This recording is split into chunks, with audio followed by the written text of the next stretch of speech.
Welcome, everybody. I have one question for you. How is it day 3 already? I do not know, but let's start painting anyway. In case you missed the video in which I showed the supplies I'll be using, we are using 100% cotton 4x6 watercolor postcards, and we are going to use these candy canes for reference and just because they're festive. They're about to get less festive here in a second, but all right, I am just penciling in the candy cane. I sped it up a little bit because I really went slow trying to get everything kind of like the same width.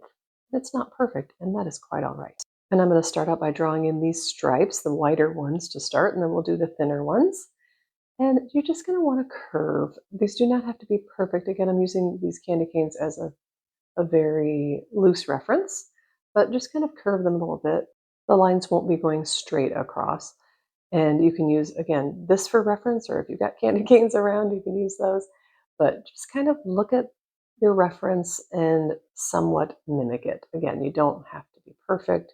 Some of these get a little too curvy, some of them maybe a little too straight, but I think it turned out really cute anyway.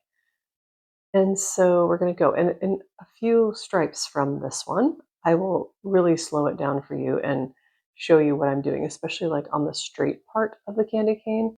And as you saw, I'm choosing to just do one candy cane, even though there are two sitting on my desk. And I'm also not drawing the bow in because I'm just trying to keep this beginner friendly and rather fast.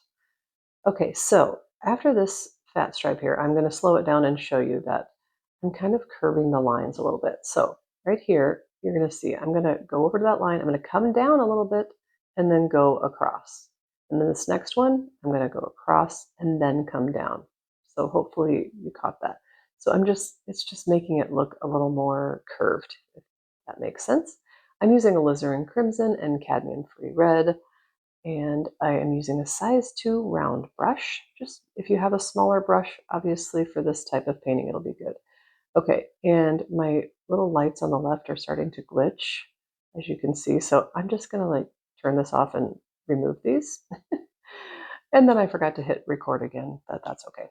I'm just basically coloring in our lines now, and I will speed you through this as well, since I'm just coloring in the lines. But I wanted to show you here in real time, just so you can see that I really do go slowly sometimes. And I know in past videos you've heard me say, I love painting fast, and I do. It's thrilling for me, but also this was very relaxing for me. It's just coloring, and it was very relaxing. I like to paint fast mostly because that's what my schedule demands that I do with my actual job, and hoping that art can be my actual job someday, but working towards that. And it feels like it's a long ways off. We will see. I thank everybody for supporting me on my art journey this last year and a half almost. And whether that's financially or with your comments or your likes or just watching my videos, it all helps. So I really appreciate it. This is a good time for you to pause your video and you can just color in your stripes if you're painting along with me. And yeah, this is just, again, it was very relaxing. Seeing a video in high speed probably isn't relaxing, but I hope that you find it relaxing doing it yourself. And drying that completely and coming in with a second coat. I am not going to make you sit through this either, but I want to show you just how rich the color looks when we add the second coat. You don't have to add it, but see the difference there? I just think it's so pretty. It makes that red pop even more. And so we're just going to fill in the rest of our fatter stripes and move on from there. I have to laugh at my left hand in this shot because it's kind of on the candy canes. I'm trying to make things cute and festive, but it's really not practical, but that's okay. I'm doing my best. Okay, drying that completely. And now I've got Payne's Gray, pretty watered down Payne's Gray, and I'm going to just go around the outer edge of the candy cane. And now listen, that red needs to be very dry before you do this. And honestly, in hindsight, you should put the Payne's Gray down first. And for me, I'm doing this just as an outline again because I'm not using my black pen that I often do to finish my paintings. So this is just kind of giving the candy cane a more defined shape. And that's what I'm doing. But this was a risky thing. So again, I should have said that at the beginning of the video. Do the Payne's Gray before you do the red stripes. Okay, sorry.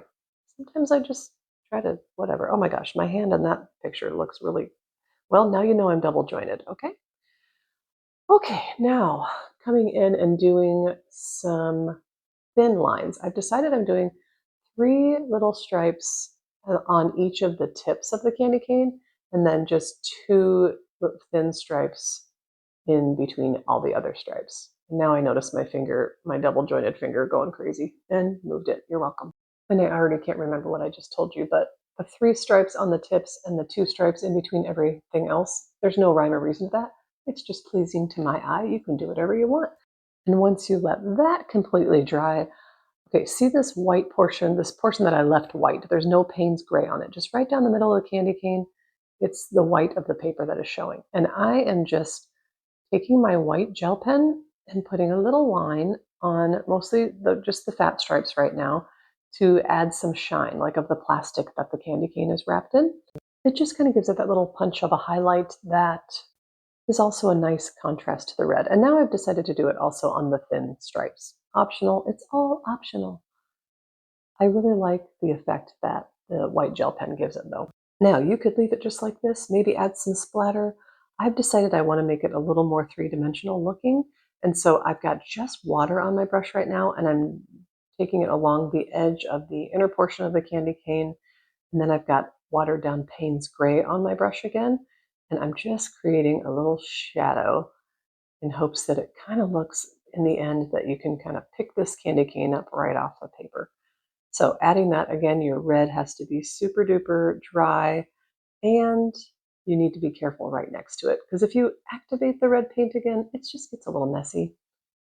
So I suppose you could do this shadow before you do all the stripes too. I don't always do everything in perfect order, and decided I'm going to put the shadow on this side of the curved part of the candy cane as well. So just repeating those steps, water first, and then some watered down Payne's gray right up against the edge as well, and a little bit under each of the tips of the candy cane as well. And the next thing I'm doing here, I'm cleaning off my brush again, tapping it on my towel so that it's damp, and I am just going to come up, it's not super wet, and I'm just going to kind of come along the edges of those shadows that I created to soften them up. So it's not like a really hard line of an edge, just making them look a little less like a harsh line. Drying that completely, and I decided I want my shadow to be a little bit more noticeable, I guess is the word. And so I'm coming up right along the edge of the candy cane, again being careful next to that red paint, and underneath the tips of the candy cane as well.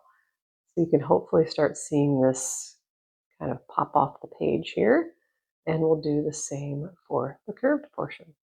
If there's any supplies you're curious about, they'll be listed, and then there's also a supplies video in our playlist. And if you've missed days 1 and 2, please be sure to check the playlist for those as well. Okay, once you've got that shadow kind of softened enough for your liking, we are just going to dry the whole thing. And you want to make sure that we dry it completely before we add splatter. Otherwise, if the splatter hits that wet spot, it's just going to spread and maybe not look as good. Okay, and there it is, day 3 in the books.